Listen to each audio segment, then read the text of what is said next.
In this video, I'll be showing you how the Chrome developer tools work. So instead of using live server, you're going to go to the actual HTML file. So go to the folder where you kept this blog post in and simply double click on index.html. Now if you right click this thing and select the inspect, this will open up Chrome developer tools. Now you can do a lot of things here. You can change the CSS, you can optimize your web page and do so much more. So how does it actually work? If I click this icon here and select an element in the page, now what if I wanted to change the text color of this one? Simply click it and now all the CSS that is connected with it will show up. So as you can see, this green here, this is active. As you can see, it's ticked.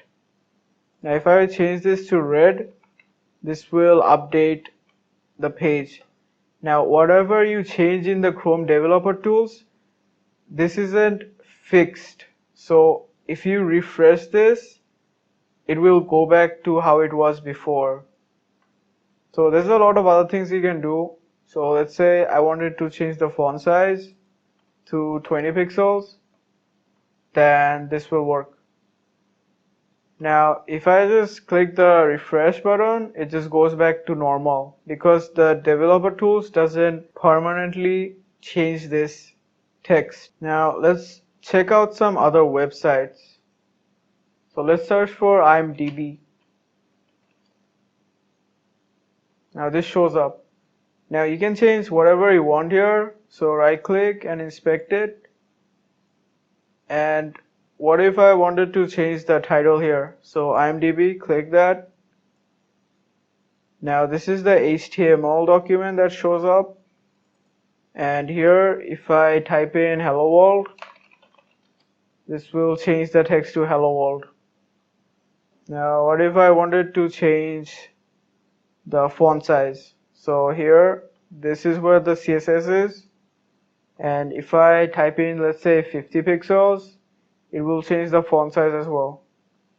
So there's a lot of things you can do with the Chrome developer tools. These are just some of the features that you can use with it.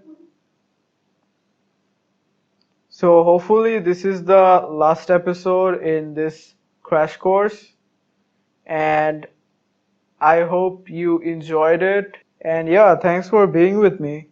If you want more videos like this, do subscribe to my channel. If you like this video, then do click the like button. And yeah, if you have any questions, feel free to ask it in the comment section. And I hope this wasn't a complete waste of time for you and you learned something out of it. And congratulations on making this project. And I hope this helped you a lot.